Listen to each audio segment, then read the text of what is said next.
Sa gitna ng krisis sa presyo ng langis na apektado na rin ang presyo ng mga pangunahing bilihin, isinusulong ni Senadora Amy Marcos ang pagpapataas ng kita ng mga manggagawa sa pamamagitan ng pag-aalis ng buwis. Itinutulak niya ngayon sa Senado ang pagpapataas ng tax exemption cap pagdating sa kita at bonuses ng mga manggagawa.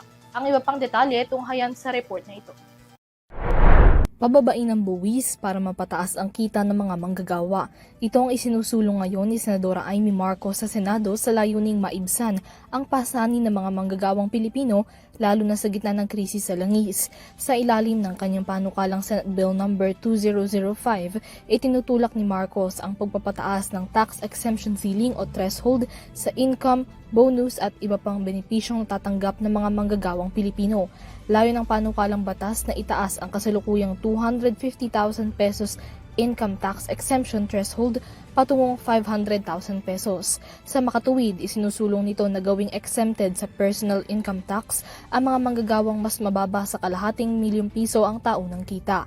Bukod dito, itinutulak din sa panukalang batas na mapataas ang tax exemption ceiling sa mga bonus, kabilang na ang sa 13th month pay at iba pang benefits ng mga manggagawa. Sa ilalim nito, layong mapataas sa 200,000 pesos ang tax cap mula sa kasalukuyang 90,000 pesos.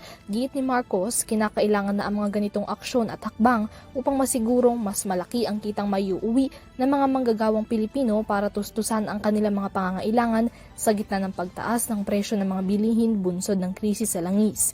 Samantala, sa gitna ng patuloy pa ring pagsirit sa presyo ng langis at iba pang produktong petrolyo sa bansa bunsod ng giyera sa Middle East, mas umiigting din ang panawagan ng transportation sector na suspendihin ang value-added tax o VAT at excise tax sa langis. Apila ng mga grupo ng tsuper at operators kung aalisin ang mga buwis na ito kahit papaano'y gagaan ang bigat na pinapasa nila dahil sa mataas na presyo ng petrolyo. Noong nakaraang buwan, nilagdaan na ni Pangulong Ferdinand Marcos Jr. ang panukalang batas na nagbibigay sa kanya ng emergency powers upang suspendihin o bawasan ang excise tax sa langis. Alinsunod sa batas, sususpendihin ang excise tax sa langis kapag pumalo na sa $80 ang kada bariles ng krudo sa loob ng isang buwan. Ngunit kung si Senate Pro Tempore Panfilo Ping Lacson ang tatanungin, kailangan dumaan sa masusing pag-aaral ang pag-aproba sa panawagang suspensyon ng buwis sa langis.